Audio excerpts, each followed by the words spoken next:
Hey guys, Totallydubbed here, and today I'm doing a video review on the AOC C27G1. Now before getting into this review, I just want to say shout out to AOC for actually reducing the model name length. It's just 4 or 5 characters, which is brilliant. It might be a small thing, but it makes my life easier. Now the monitor that I'm reviewing in question right here is the C27G1. There's a few different variants of this monitor. There's the middle one, so it's a 27-inch variant. I think you can get a larger 31-inch variant and a smaller 24-inch variant. Now, this monitor comes in around £250 in the UK, whilst in the US it's around $280.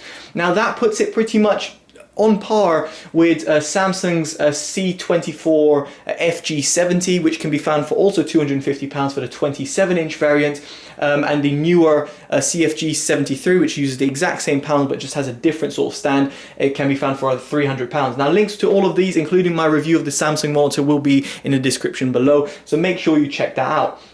Now, in case you're wondering about the specs of this monitor, they'll be in the description below as well. I know you'll find plenty of information down there, but let's go through the core specs. It's a Full HD 1080p monitor, runs at 144 Hz refresh rate natively at 1080p. It has a quoted response time of 1 milliseconds. Now that's with MPRT, which is essentially the same sort of technology that Samsung uses in its VA panel, and yes, this is a VA panel as well. In terms of inputs and outputs, you've got VGA, I don't know why you'd use that, but display ports, and 2 HDMI 1.4 ports, and a 3.5mm headphone jack output. So everything that you'd really want. In terms of the build quality and design on the monitor, I think AOC have done a great job. Even though the plastic stand at the bottom over here is a bit lightweight, it does hold the monitor up really well. You've got sort of a triangular shaped, kind of like aggressive gaming looking design with a black and red color scheme as well. So no complaints there in terms of design. Now the monitor stand also allows height adjustment and gives you pivot adjustment. Given the fact that this monitor is also a curved 1500R monitor, you can't rotate it. So it's pretty much given that you're not going to be able to do that. And of course you've got tilt adjustments as well. Now moving on from that, talking about the bezels, you've got a 3-sided borderless design around the monitor, which is great in terms of keeping you engaged, not taking too much space on your desk either. Even though it's a 27-inch monitor, it looks a little smaller than your normal 27-inch monitor. At the bottom you've got a black and red bezel, which looks great, at least in my opinion, and on my desk. Now moving on from the design and build quality, let's talk about the picture quality, and it's obviously very important with any monitor. Now this monitor, as I said, uses a VA panel, and it comes to no surprise that this monitor hits a ridiculous 3,800:1 contrast ratio, which is absolutely mind-blowing at its level. Now the color accuracy as well, picked up from the calibrator, as you can see, only the red skews out, ironically in red, to a little bit out, but with an average LTE of 1.03, color editors, video editors will be very happy to see that this monitor is very much accurate to what they're going to be adjusting it to. Now, bear in mind these adjustments and color accuracy claims are all on the sRGB standard, which I should say that it hits at 95 or just short of 96% of the sRGB gamut coverage. So if you're going to be editing in sRGB, you won't have any problems. Now the monitor's display uniformity isn't bad either. There's a slight skew at the top left, at least on this model. Now this is complete panel lottery. It does really depend on you, but there's basically about 14% variance at the top left hand side. What does that mean then? If you're going to be editing something on the top left and top right, then you're going to find that the brightness will be a little bit off from what you should be expecting from the center. But for a gaming monitor, especially at this price tag, it's absolutely perfectly acceptable. Just thought to mention it, given I talked about color editors and video editors before. Now the biggest thing for me, however, was the overall panel brightness. Now it's something that I actually mentioned on the Samsung variant as well, but that was less extreme from what I'm seeing with the AOC monitor. So first of all, calibrated with the sRGB color profile via the OSD, which I'll show you in just a bit, I hit around 228 nits. Now If you take it off sRGB mode and put it into user mode, you're going to hit around 265 nits. However, if you're a gamer, you're going to want the fastest response time, and then there's a boost setting in the response time settings, and that brings it down to 68 nits. Now, that is way too dull for me to actually look at a monitor. Samsung's variant hits, I think, about double that figure, which I still felt was too dark, and you'll see in a second what I mean by this when I launch up Counter-Strike and you guys see it for yourselves. Aside from the calibrator and aside from the brightness, how does it do to the naked eye? Well, in all honesty, I've gone through around 110 plus different monitors, and I must say, in terms of this price range, I've got no complaints of this monitor. It's got great contrast ratio, great sort of color vibrance. It looks quite nice. However, if I compare it to a class-leading 144 Hz, 1440p Acer gaming monitor, which uses an IPS panel instead, you will feel that the difference is almost like a night and day difference. The IPS panel is able to bring out these colors a lot better. Even though on paper the delta E and the contrast ratio won't be as good, but to the naked eye you'll feel that this monitor is slightly washed out. At least that's what I felt when I saw this monitor. It's got a slight washed out tone to it.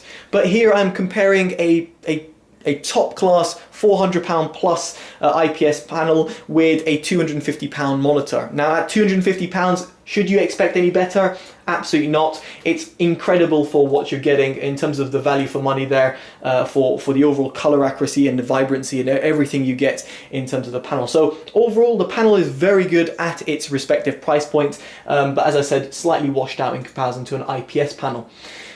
Now moving on to the OSD, which is something I wanted to quickly showcase because it's going to be very much an important factor when it comes to looking at it for its gaming performance, which I'm going to talk to you about in after the OSD.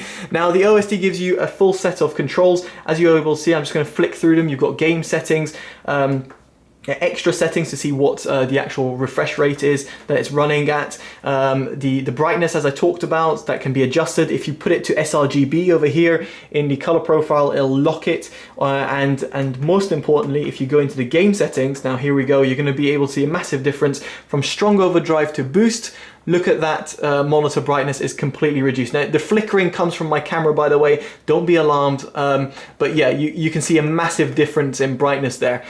And this perfectly leads me on to the gaming section of this review, which arguably is the most important part. Now I'm going to launch up Counter-Strike simply because it is my go-to game of choice, and more so the game I would use when benchmarking any sort of a competitive monitor. I play competitive gaming all the time, and for me, I need a monitor that's going to really respond and have a very low input lag. Now what I found with this monitor is that it's a bit of a mixed bag. The input lag seems decent enough. It's not the fastest, or should I say lowest input lag I've ever noticed. However, the response time is something of a talking point. Now, this is on the fastest overdrive setting. If you might be able to see over here, there's very little, if not any, ghosting that occurs, and ghosting is like when you've got a purple trail that occurs. On the strongest overdrive setting, it's very impressive to see this monitor respond so well to a strong overdrive. Now if I were to reduce the overdrive setting, what you'll notice is the monitor will seemingly be a lot less responsive. So if I just shake around, you will be able to see going to medium, low, so weak and off. Now suddenly the monitor just seems a little bit more blurry, less sharp, but then as I increase through the scale again on strong, you get great feel for it. However, is this enough for competitive gaming? I would say if you are at a low level, then strong overdrive settings will be absolutely adequate to you. However, if you're playing at a high competitive level, you're going to want to put it on the boost setting. And as you can see, the monitor has suddenly gone a lot dimmer, something that I mentioned before. Now on the boost setting, the monitor responds a lot better, and yet again, doesn't have any sort of inverse ghosting to report. So for competitive gaming, I would have to use it on boost setting. However, it's a bit of a catch-22 because over here, I would never use a monitor this dim in my room. It's just way too dull to be used. I'm not say I can't see the enemy because I would see them over here, but let's say if I have a weird sort of gamma, then you might not see an enemy pop out because the monitor is just too dim to see, at least in my opinion, even if you're in a dark room. So In all honesty, it's a bit of a weird one because normally I would say this monitor is not made for competitive gaming, or it is. In this case, it can be, it's just that you have to bear in mind it's going to be a very dim display.